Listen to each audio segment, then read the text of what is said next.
지난 시간에 이어서 이제 이 빌레몬서의 다음 단락으로 들어가게 되는데요. 오네시모에 관한 개인적인 부탁에 대한 서신이었지만, 그러나 그 안에는 예수 그리스도의 복음의 사랑이 함께 들어있다는 사실을 우리가 알아야 됩니다. 그리고 이 말씀을 통하여서 우리는 성령께서 골로새에 살고 있는 빌레몬뿐만 아니라 이 시대에 살고 있는 우리가 똑같은 상황을 경험하게 된다면, 즉 주인과 종의 관계, 또는 고용자와 피고용자 관계, 또는 사랑을 많이 주었는데 배신하고 도망간 어떤 사랑과의 관계를 어떻게 풀어낼 것이냐 하는 것에 대해서도 우리가 교훈을 삼을 수가 있습니다. 그래서 사실 쉬울 것 같으면서도 잘 안 되는 부분이 또 이런 부분이에요. 특히 이제 예수님 믿는 사람들은 술을 안 마시잖아요. 그런데 이제 술 마시는 사람들은 술김에 화해를 합니다. 그런데 이제 술을 안 마시는 성도들은요, 냉철하게 용서를 안 해줍니다. 이런 것이 굉장히 문제가 되죠. 그런데 주님은 베드로에게 70번에 7번까지도 용서해야 된다는 걸 말씀하셨는데, 당시의 노예는 그 가정에 있어서 가장 중요한 재산 목록이에요. 사람으로 생각 많이 됩니다. 재산, 소유권으로 생각하셔야 돼요. 생사예탁권을 쥐고 있는데요. 그런데 그 노예를 통해서 노동력도 공급받고, 그리고 자신의 어떤 사업, 비즈니스를 확장시킬 수 있는 중요한 소유인데, 스스로 이탈을 해서 그 가정을 떠났다 이 말이에요. 이렇게 노예가 도망치게 됐을 때 받을 그 형벌은 그것은 죽음까지도 초래할 수 있습니다. 그런데 이제 이런 부분들에 대해서 당시의 문화권에서는요, 이런 부분은요, 용서가 안 되는 것이 상식이고요, 용서되는 것이 비상식입니다. 우리가 지금 돌이켜 봤을 때, 뭐 그 정도 용서해주면 안 되나, 이렇게 간단히 생각할 문제가 아니라는 이야기예요. 그렇기 때문에 아주 굉장히 간곡하고 정중하게 사도가 이 글을 쓰고 있다는 사실을 유념하셔야 합니다. 그러면서 먼저 이 빌레몬에 대해서 칭찬을 하기 시작합니다. 오늘의 주제는 빌레몬이에요. 빌레몬, 너는 나에 있어서 어떤 사람인지 아느냐, 이렇게 시작하는 거예요. 먼저 너는 내가 하나님 앞에 늘 기도하는 사람이다. 그러죠. 여러분, 누가 나를 위해서 늘 매일같이 기도해 준다면 참 좋죠. 어떤 분들도 그래요. 목사님, 내 목사님을 위해서 매일 기도하고 있습니다. 그런 분 있어요. 전혀 기대하지 않았는데. 또 이제 어떤 또 제가 아는 목사님, 또 이런 분들도 그걸 심심치 않게 이야기를 하세요. 아침마다 기도할 때마다 제 이름을 불러가면서 기도한다는 거예요. 그래서 야, 그 오랜 세월 동안 그렇게 하시는구나. 그래서 이제 누가 나를 위해서 기도해 준다는 것은 관심이 있다는 것이고 사랑이 있다는 것이에요. 그래서 계속 축복해 주는 것이죠. 마치 우리가 가족들을 위해서, 우리 자녀들을 위해서 축복해 준 것과 똑같잖아요. 그런데 누군가가 기도한다는 것, 그것도 사도가 세계 선교를 위해서 얼마나 할 일이 많습니까? 그에게 속해 있는 교회만도 얼마나 많습니까? 그가 기도해 줄 사람이 얼마나 많이 있습니까? 그런데도 사도 바울은 늘 그 누군가를 위해서 기도하고 있는데, 그 모습이 예수님 모습입니다. 예수님께서는 하나님의 보좌 우편에서 우리를 위하여 늘 기도하시는 예수님이에요. 그리고 성령 하나님께서 늘 우리를 위해서 기도하고 계시죠. 사도 바울도 예수님이 하신 것처럼, 성령님이 하시는 것처럼 그대로 따라서 그 누군가를 위해서 기도해 주고 있어요. 이거 참 소중한 거예요. 그게 관심이 따라갑니다. 기도할 때. 기도 안 해줄 때하고 기도할 때하고 완전히 다르죠. 그런데 그렇게 옥중에 있으면서 당신의 목숨도 어떻게 될지 알 수 없는 그런 상황 속에서 그 수많은 교회가 세계적으로 다 흩어져 있음에도 불구하고 골로새에 있는 빌레몬에 대해서 주목하고 기도하고 있다는 사실이에요. 그만큼 바울의 이 기도의 지경이 굉장히 넓고, 그리고 깊다는 것을 알 수가 있습니다. 그래서 기도의 종이죠. 늘 기도해요. 어떻게 기도하냐? 감사함으로 기도합니다. 계속해서 축복해 줘요. 상대방. 근데 이 빌레몬이요, 이렇게 사도 바울에게 기억될 만한 그러한 헌신자입니다. 그가 골로새에 있어서 굉장히 중요한 인물이고 그의 가정을 다 주님께 드려서 가정을 교회로 삼고, 당시에 가정을 교회로 삼는 것은 목숨을 걸어야 돼요. 굉장히 위험한 일이라는 겁니다. 유대인에게만 위험한 게 아니고 이것은 유대 밖의 상황인데요, 다른 이방인들, 특히 로마의 지배를 받고 있기 때문에 언제든지 핍박의 대상이 될 수 있어요. 특별히 소수종교였던 이 그리스도교는 사람들에게 알려지지도 않았어요. 그리고 주장하는 내용이 기존 종교하고 완전히 다른 이야기를 하고 있어요. 그건 뭐냐면 부활했다는 이야기예요. 사람이 어떻게 상식적으로 죽었다가 살아날 수 있느냐. 심지어는 그 부활한 예수를 믿으면 너도 죽지 않는다. 너도 영원한 생명을 얻는다. 이렇게 하니까 혹세 민문으로 그렇게 받아들 수 있잖아요. 그런데 사도들이 이 복음을 증거하면서 확신을 보여주는 갖가지 증거들을 나타냅니다. 그래서 성령 하나님이 기적을 보여주시고 능력을 나타내시고, 그래서 믿을 수밖에 없게끔 주님의 역사가, 성령의 강한 임재가 나타나요. 그러니까 이것은 놀라운 일로 하나님의 능력이 아니면 나타날 수 없는데, 그래서 그 능력을 보고 증거하는 자의 말을 신뢰하기 시작하는 것이죠. 골로새 같은 경우도 굉장히 영적인 교회인데요, 이 골로새에 특별히 이 빌레몬이라는 사람은 대단히 영적인 사람이다. 굉장히 헌신자고, 나중에 이제 이 가문이 순교를 당한 걸로 알려져 있고요, 그의 아들도 하나님의 사역자로 쓰임받게 되고, 오네시모도 마찬가지예요. 훌륭한 주교가 됐다고 하죠. 자, 이런 식으로 이 빌레몬 가정이 부유한 가정이면서도 하나님 앞에 헌신하는 그런 모습이었고요. 그리고 끝까지 목숨을 거는 순교적 삶을 살았다는 것. 이것을 우리가 이제 기억하면서 오늘 본문을 보겠는데요. 내가 하나님께 감사하고 기도할 때 너를 늘 말한다는 거예요. 그리고 5절 시작. 주 예수와 및 모든 성도에 대한 네 사랑과 믿음이 있음을 들었다. 자, 사랑의 대상이 둘입니다. 자, 예수님을 사랑한다는 거예요.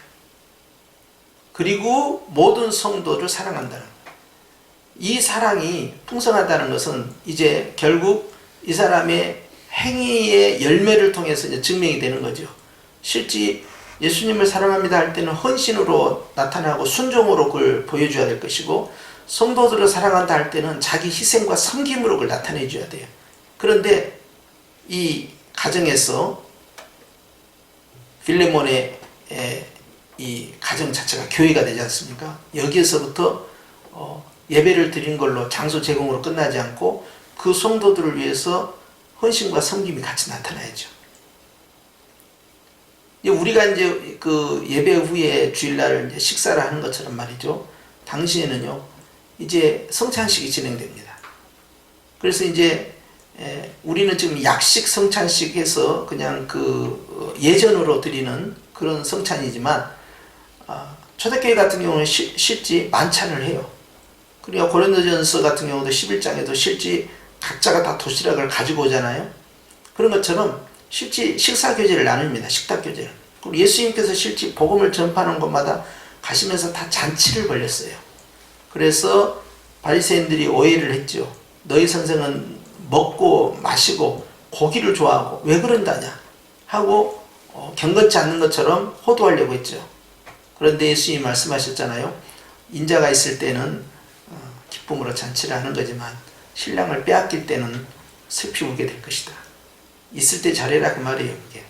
그렇게 해서 이제 예수님이 가는 곳마다 잔치를 베푸면서 강조하고 싶은 것은요, 음식, 먹는 그러한 기쁨을 통해서요, 천국 잔치를 보여주신 겁니다. 영적인 기쁨을.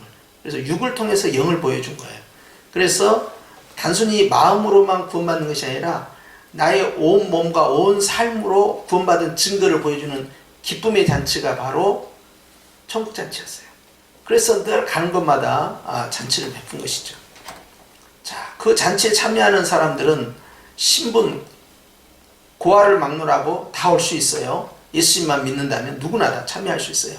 그렇기 때문에 자신들이 유대사회에서 상종하지 않았던 그런 여인들, 어린아이들 또는 이제 질병에 이제 이 천시를 받았던 이 나병 환자들, 그리고 또 귀신 들린 자들, 심지어는 나라의 매국노로 이 친노마적 그 관계를 형성하고 있었던 세금을 걷는 세무원, 세리입니다. 마태 같은 경우도 세리인데, 이런 사람들 뭐 누구를 막론하지 않고 제한하지 않고 다 교제를 하는 거죠. 그래서 이제 이렇게 하게 되는데, 그럼 빌레몬 같은 경우도 골로새 이제 그 교회에서 자기 집을 교회로 내놨다면 이제 그 성도들에서 섬김이 또 진행이 돼야 됩니다. 그리고 희생을 해야 되고요. 자기도 물질을 더 내놔야 되고요. 그러면서 이제 교회가 성장해 가는 거예요. 누군가가 중심을 잡고 끌고 가줘야 돼요, 그것을. 그래서 이 빌레몬은 사실상 이 목자의 역할을 감당하고 있는 겁니다, 그 안에서. 그래서 그런 독특한 섬김이 있었기 때문에 골로새 그러면 딱 떠오르는 것이 빌레몬, 이렇게 되는 거죠. 자, 그런데 네가 예수님을 사랑하는 것과 성도들에 대한 사랑, 또 예수님에 대한 그 너의 그 믿음, 이 믿음이 다 소문이 났다. 내가 알 뿐만 아니라 소문이 다 주변에 있는 사람들에게까지 다 났다는 거예요. 그러니까 얼마나 실천적으로 신앙을 적용시켰냐 하는 걸 알 수가 있어요. 유명한 사람이 된 겁니다. 빌레몬 자체가 저렇게 헌신적이고 누군가 한 사람은 그렇게 해야 돼요. 그래서 이제 전에 저 아래쪽에 있는 교회에서 그 교회를 개척한 그 장로님이 굉장히 큰 부자입니다. 제가 이름을 거론하지 않겠어요? 그런데 이 장로님은 아주 굉장한 부자예요. 그런데 이제 교회를 가정에서 개척하고 또 이제 예배당도 나중에 새로 신축을 했는데요. 가보니까요, 그냥 예배당 자체가 여기는 돈 있는 교회, 여기는 참 부유한 교회. 이게 현대식으로 해서 그렇다는 것이 아니고 교회가 가지고 있는 그 느낌이, 와, 여기는 교회 자체가 부티가 난다 하는 그런 느낌을 받았어요, 제가. 그런데 이분이 사업이 다 무너졌습니다. 사업이 다 무너져서 이제 그 자기가 더 이상 교회에 헌신할 수 없는 상황이 됐는데요. 그때 이 교회가요, 자기가 기존에 건축했던 그 교회보다 비교할 수 없는 엄청나게 큰 이 슈퍼처치 교회를, 예배당을 건축할 계획을 가지고 있었어요. 그러면 이분이 망하기 전에 내가 이거 마지막 한 번 더 헌신을 하겠다 이렇게 할 줄 알았는데, 이분이 이렇게 말을 했어요. 이거 내가 지으면 사람들이 말하기를 암흑의 교회다라고 하지 않겠냐. 그러니까 나는 그런 걸 원치 않는다. 그러니까 성도 여러분들이 할 수 있을 만큼 다 해라. 그리고 나머지 내가 하마. 그렇게 한 거예요. 참 지혜로운 판단력 같잖아요. 그런데 그것이 굉장한 큰 실수를 한 겁니다. 하나님이 나에게 물질을 주실 때는, 기회를 주실 때는요, 놓쳐서는 안 돼요. 그만한 것을 감당할 만한 복을 주셨을 때는 악착같이 그것을 잡아야 됩니다. 은혜를 양보하는 수가 있나요? 있을 수 없죠. 그런데 내 이름으로 내가 주도적으로 이것을 건축하면 사람들이 공을 나에게 돌리지 않겠냐라고 생각하는데, 그것은 본인이 조심하면 돼요. 제일 중요한 거. 본인이 내가 한 것이 아닙니다. 주님이 하셨습니다. 내 돈이 아닙니다. 다 주님 돈입니다. 나는 아무것도 한 것이 없습니다. 그렇게 하는 거예요. 저쪽 남쪽에 있는 또 다른 지역, 지금 다 서울을 중심으로 말씀드린가요? 그 교회에서도 그 목사님이 간증하기를 장로님 한 분이 100억을 했다는 거예요. 100억을 하니까 교회를 건축하는데 얼마나 그냥 수월하게 되겠어요? 그런데 그 장로님 이름도 내가 기억을 못 하겠어요. 뒤로 빠져버리니까. 그런데 이분이요, 이 건축할 비용이요 1,200억 수준이 아닙니다. 어마어마하게 큰 금액이에요. 근데 이걸 성도들이 어떻게 감당하겠어요? 아무리 부유한 사람들이 많이 다닌다 해도 그렇게 거금을 동원할 만한 상황이 아니에요. 벌써 20년 전인데. 그러니까 이분이 뒤로 빠지는 순간에 무슨 일이 생겼느냐. 이분 회사가 그냥 홀라당 망했습니다. 개인이 잘못해서 망한 게 아니라 정권에 의해서 무너져 버린 거예요. 제가 어디라고 하면 다 아시는 곳이에요. 그래서 야, 저렇게 허망하게 무너지는구나. 다 무너졌어요. 그러고 난 다음에 설계 변경을 몇 번 하면서 그 교회 이 건축비가요 2배 가까이 그냥 올라가야 된 거예요. 그리고 IMF도 터졌어요. 그런데 성도들이요, 더 이상 우리가 가만히 있으면 안 되겠구나. 우리는 다 그 장로님이 하실 줄 알았는데 이제는 그 장로님 돼서 할 여력이 안 되니 우리가 해야 된다 해가지고 성도들이 이제 십실반 모으기 시작한 거예요. 근데 그 모으는 기간 동안이 굉장히 오래 걸렸어요. 제가 그런 광경을 가만히 보면서 참 안타까운 것이, 그 장로님은 본인이 교회에서 개척하셨고 또 예배당도 제법 큰 중형교회를 하나 건축하셨고 마지막 이제 대형교회를 건축하는 과정이었는데, 그때 그 장로님이 그 돈을 썼으면요 얼마나 좋았을까. 그게 바로 천국으로 올라가죠. 그런데 장로님이 양보하고 겸손히 가만히 있었던 거야. 내 이름이 들어가면 안 된다. 잘못된 판단을 함으로써 결국 본인의 그 엄청난 그 기업이 다 무너져 버리고 만 겁니다. 그냥 공중분해 돼버린 거예요. 순식간에, 하루아침에. 기회입니다. 뭐든 헌신도. 골로새에 있어서 믿는 사람이 한두 사람이겠습니까? 그런데 그 많은 사람 가운데서 우리 가정에서 예배당으로 삼고 여기에서 예배를 드린다?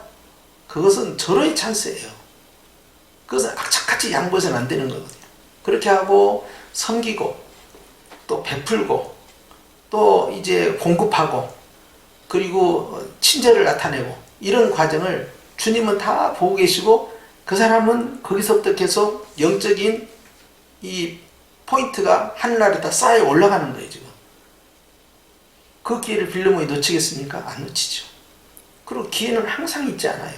하나님이 한번 주셨을 때 그때뿐이지, 그 기회가 지나가면 똑같은 기회가 또 올 거라는 것은 전혀 착각입니다. 기회는 지나가면 다시 오지 않는 것이 정상이지, 다시 오는 것은 특별한 은혜인 거예요. 근데 특별한 은혜는 특별하게 오는 것이지 자주 오진 않거든요. 그런데 빌레몬이 그렇게 하나님 앞에서 헌신을 한 것이 다 소문이 났다는 거예요. 그러면서 이 빌레몬을 사도 바울뿐만 아니라 주변에 있는 다른 지역에 있는 사람들까지 다 알 정도가 되었으니 얼마나 헌신을 많이 했겠느냐 하는 이야기예요. 저와 여러분에게도 하나님에게 헌신할 수 있는 어떤 기회가 생기면 그 기회를 놓쳐서는 아니 됩니다. 양보해서는 아니 돼요. 그걸 꼭 잡아야 돼요. 하나님이 나에게 이만큼의 물질을 주셨는데 이만큼의 헌신을 요구한다 그러면 기회는 이때다 하고 이걸 최대한 활용을 해줘야 돼요. 그러면 하나님께서요, 우리가 옹달샘에 가면요, 물을 이렇게 덜어내면 물이 안 나올 것 같잖아요. 그렇지 않아요. 옹달샘에서 물을 퍼내면요, 계속해서 새로운 물들이 계속 공급돼서 나오는 것입니다. 그러니까 하나님의 원리는요, 더 확장성을 갖고 있어요. 축복의 확장성입니다. 내가 사역과 꿈을 키우면 키울수록 은혜와 복은 더 같이 비례적으로 확장되는 거예요. 그래서 이제 우리가 이 사명에 있어서 제한되지 않는 비전, 꿈을 가지고 있어야 돼요. 그래야만이 하나님이 나에게 주신 영육의 복도요, 제한되지 않고 계속 확장돼 가는데요, 넉넉히 감당할 수 있게끔 공급해 주세요. 그래서 그 생각하셔야 돼요. 건강을 주신 이유, 물질을 주신 이유, 나에게 좋은 사람을 붙이신 이유, 나에게 좋은 기회를 주신 이유가 뭘까? 그것은 그 일을 통하여 성공하고 성장해서 끝나는 것이 아니라 그걸 통해서 하나님이 원하는 일을 하게 하신 거죠. 좋은 학교에 간 것도 마찬가지고요, 좋은 스펙을 쌓는 것도 마찬가지. 그런 일들을 통해서 결과적으로 하나님께 쓰임받는, 저는 연예인들도 그렇게 봐요. 연예인들 가운데 인류의 그 A급 연예인으로 이제 굉장히 방송에서 이렇게 나오다가 이제 어느 날 이 사람들이 갑자기 사라져요. 누구나 다 알면 다 알 수 있는 아주 유명한 연예인, 인기 연예인인데 갑자기 사라져요. 나중에 보니까 뭐 목회자가 됐다든지 뭐 산모가 됐다든지 선교사가 됐다든지 전혀 다른 분야에서 활동하는 분들, 그러면 그분들은 그 유명했던 연예인의 명声을 가지고 사실 사역을 감당하고 있는, 그것이 추진 엔진이 되는 겁니다. 그러니까 그동안 연예인으로 살 때는 저것만 보면은 분리해서 보면은 저 사람은 세상 가운데서 살고 저렇게 노래 부르고 배우로 나오고 개그맨이었고 뭐 그렇게 해서 돈 벌고 그렇게 방탕하게 산 거 아니냐라고 생각할 줄 모르지만 연속성을 가져야 됩니다. 하나님은 그 사람의 그 유명세를 가지고 결과적으로 이 사람이 이렇게 복음을 전하는 사람으로 바뀌었다는 걸 또 보여주신 것이에요. 연예인 생활을 하면서도 거기에서 신실한 크리스찬도 있지만 전혀 그렇지 않다가 갑자기 변화하여 새 사람이 되는 역사가 벌어져. 그러면 그 사람은 대단한 거죠. 가수도 그래요. 가수도 세상에서 인기를 많이 얻었는데 그 가수가 어느 날 찬양하는 복음 가수가 되잖아요. 그러면 일반 복음 가수보다 더 인기를 끌죠. 왜 그렇습니까? 성도들은 그 사람이 부르는 노래만을 봅니까? 그렇지 않죠. 그 사람이 누구인가? 메신저만 본 게 아니에요. 같이 봐요. 같이. 내용과 그 전해주는 사람을 같이 봐요. 그래서 메시지와 메신저를 같이 본단 말이에요. 그러니까 야, 저 사람이 과거에는 인기 노래가 저거였는데 야, 이 사람이 이제 이런 찬양을 하는구나 하면서 사람들에게 그의 변화된 감정이 더 큰 감동을 주는 것 똑같아요. 그러니까 세상적으로 성공한 것이요, 그게 무익한 게 아닙니다. 아주 잘된 것이 무익한 게 아니에요. 그걸 통해서 얼마든지 하나님의 영광을 위해서 결국 쓰임받게 되는 거예요. 그래서 우리는 이제 이 빌레몬이라는 사람이 당시에 이제 그 지역에서 상당한 부유한 계층의 사람이었다.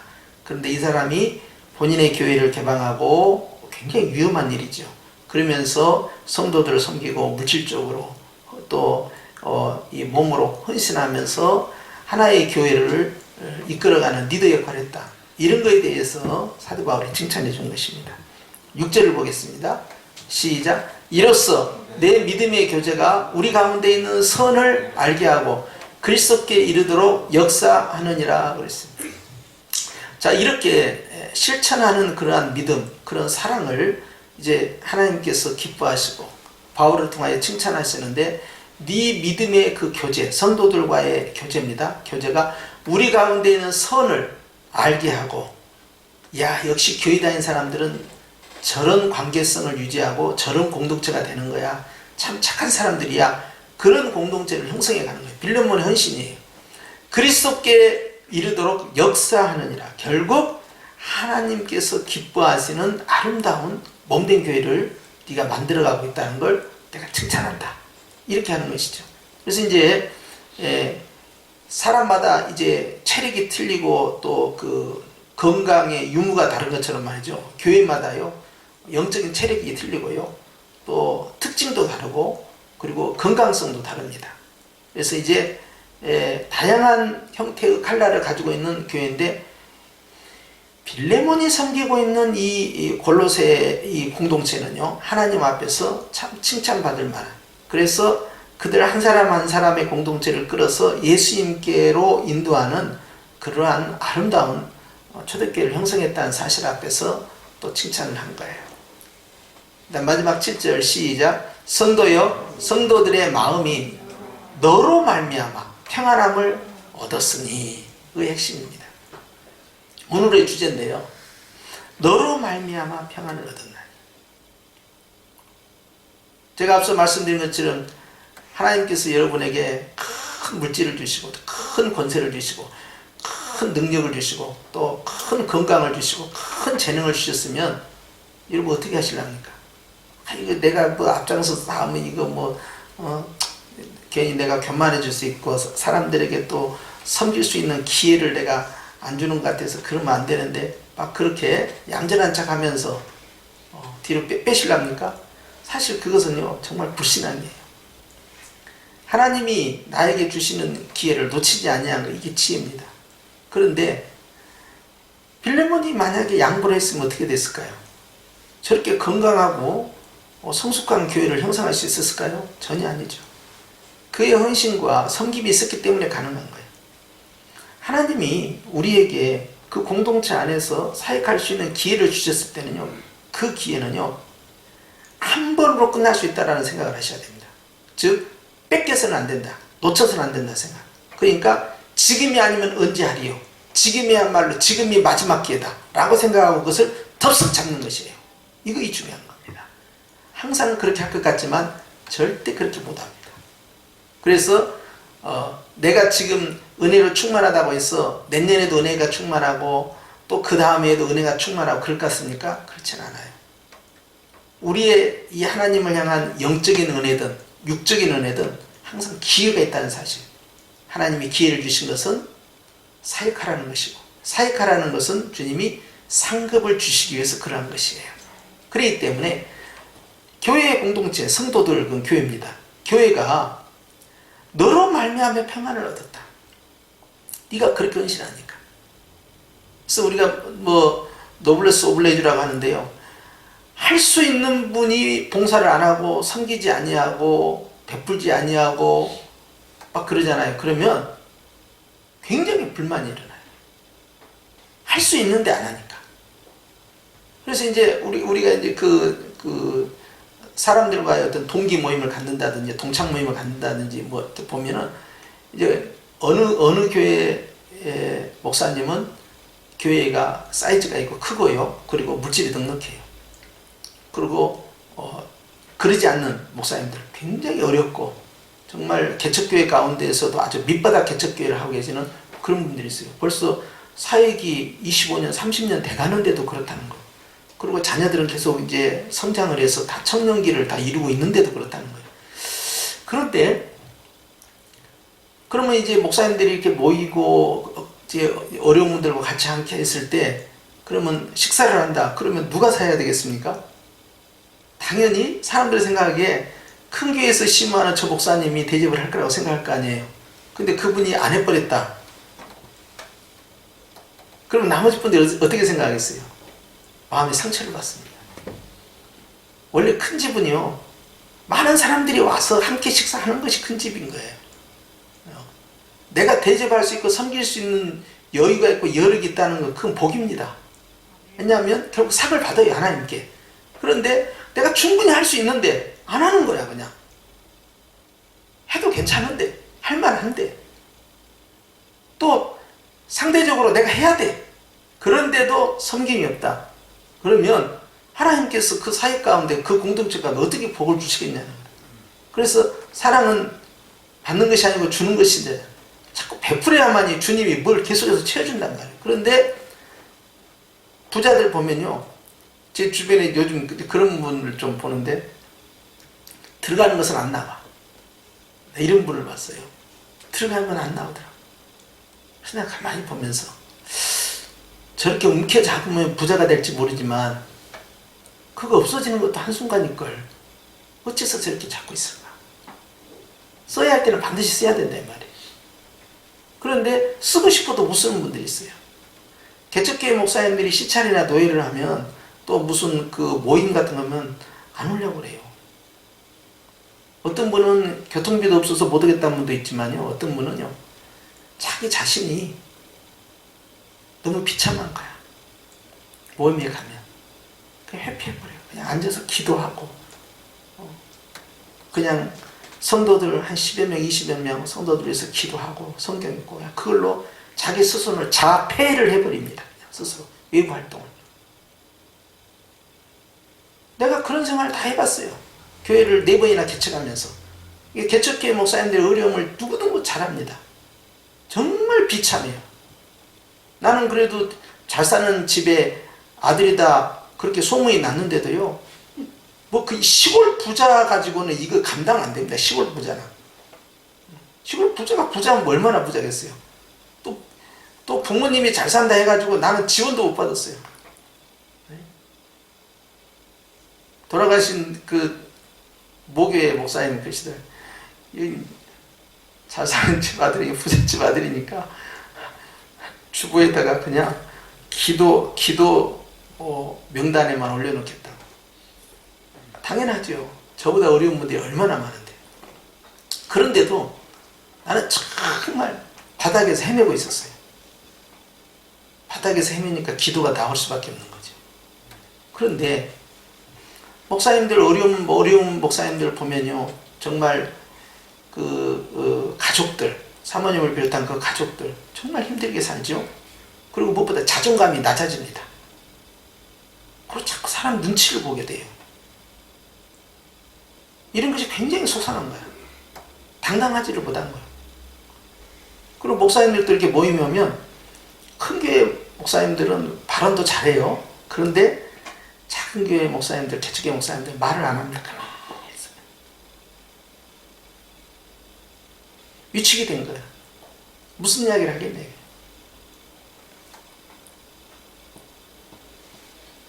그래서 이제 이분들이 가지고 있는 그런 자기 피야, 그런 낮은 자존감, 그리고 그런 물질적인 어떤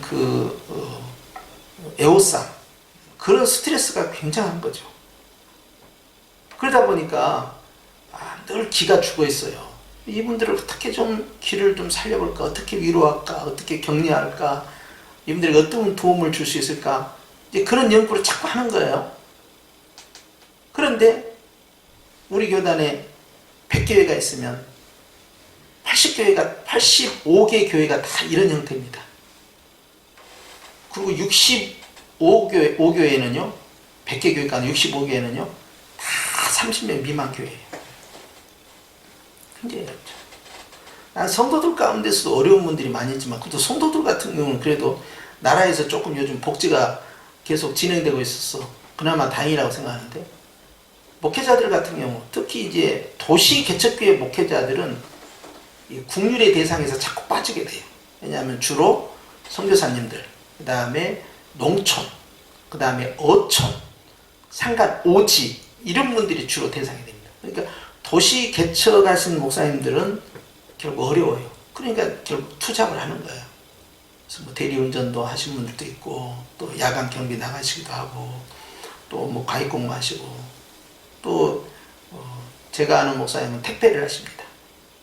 그분은 뭐 개척교회 하면서 다 또 실패해서 아예 그냥 목회를 포기해버리고 일반 직장생활 하시는 그런 분도 있고요. 굉장히 많죠, 그런 분들이. 그래서 그런 걸 보면서 참 안타까운데, 이 목회자든 성도들은 간에요, 하나님이 기회를 주실 때는요, 나로 말미암아 내 공동체가 평안을 누릴 수 있다면, 도움이 될 수가 있다면 이타적 생각을 해야 돼요. 기독교는 철저히 이타적입니다. 예수님께 인자가 온 것은 섬김을 받으려 하며 섬기기 위해서 왔다. 이기적인 것이 아니라 철저히 이타주의예요. 누군가를 섬기는 것, 이게 굉장히 중요하거든요. 그래서 제가 여러분에게 말씀드린 것도, 우리 교회도 이제 그런 거예요. 굉장히 이타적인 사역이 많이 나와야 돼요. 다른 교회를 섬기는 거, 어려운 주의 정도를 붙들어주는 거, 이런 부분들이 굉장히 중요해요. 이번 총회에서는 참 잘한 것 같아요.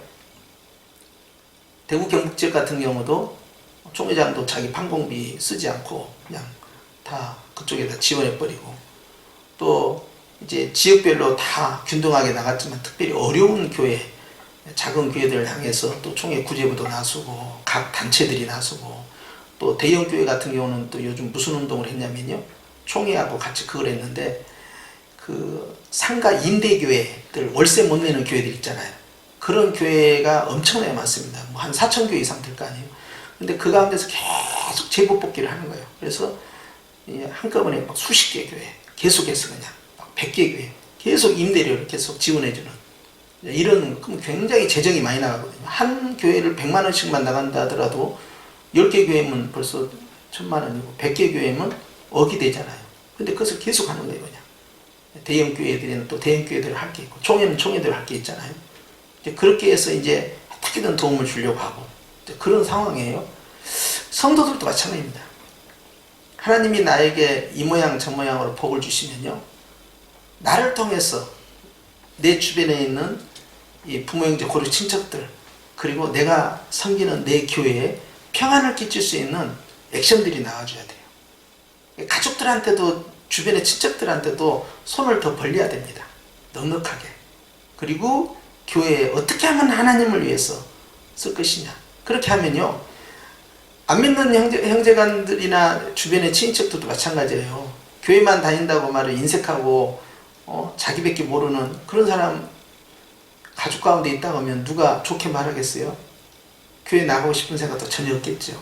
그런데 늘 그런 기회를 만들어내야 돼요. 그러면 하나님께서 더 많은 것들을 공급해 주셔요. 오늘 핵심은 그거예요. 너로 말미암아 하나님이 평안을 딴 사람에게 주시는 것이다. 내가 그 축복의 통로, 평안의 통로가 되는 거예요. 얼마만큼 섬겼을까? 얼마만큼 헌신했을까? 얼마만큼 베풀었을까? 한번 생각해 보시라는 거예요. 그것이 빌레몬에 있어서 기회입니다. 나중에 이 가정이 순교를 당하거든요. 하나님이 주실 때 그때 하나님 앞에 많이 칭찬을 받고요. 이제 이 가정이 결국 하늘나라에 상급을 쌓아놓는 것이죠. 그것도 기회가 주어졌을 때만 가능하다. 그래서 바울이 마지막으로 이렇게 말해요. 내가 너의 사랑으로, 사랑, 예수님에 대한 사랑과 성도들에 대한 사랑이 두 가지로 나와 있죠. 사랑으로 많은 기쁨과 위로를 받았노라. 내가 너를 생각할 때마다 참말로 이 빌레몬 네가 정말 좋은 일, 착한 일, 복된 일 잘했구나 하고 그냥 칭찬해주고, 당신이 키운 제자들이 그렇게 건강한 모습으로 서 있고 섬기고 사역을 한다는 이야기를 들을 때마다 그보다 더 큰 기쁨이 없다는 거예요. 많은 기쁨과 위로를 받았다는 거예요. 감옥에 갇혀 있었던 바울이지만 결국 그 바울의 마음을 위로하는 것은 와서 옥중에 와서 섬기는 것보다 더 중요한 게 있었죠. 주어진 처지에서 그리스도의 복음을 전하고 그리스도께서 원하는 그러한 삶을 살아간다는 그런 소문이 퍼져나가는 것, 이런 것이 얼마나 자랑스러운 기쁨과 위로가 되겠느냐 하는 이야기입니다. 이것이 바로 삶의 적용이에요. 그래서 옥중에 있는 바울도 위로를 받은 것입니다. 우리가 나로 말미암아 많은 이들에게 평안을 계속 나눠주는 삶이 진행된다면 하나님께서는 저와 여러분을 통해서, 우리 교회를 통해서 기뻐하실 줄로 믿습니다. 그렇게 해서 건강한 교회로 계속 만들어 가시기를 주님을 축원합니다. 기도하십시다.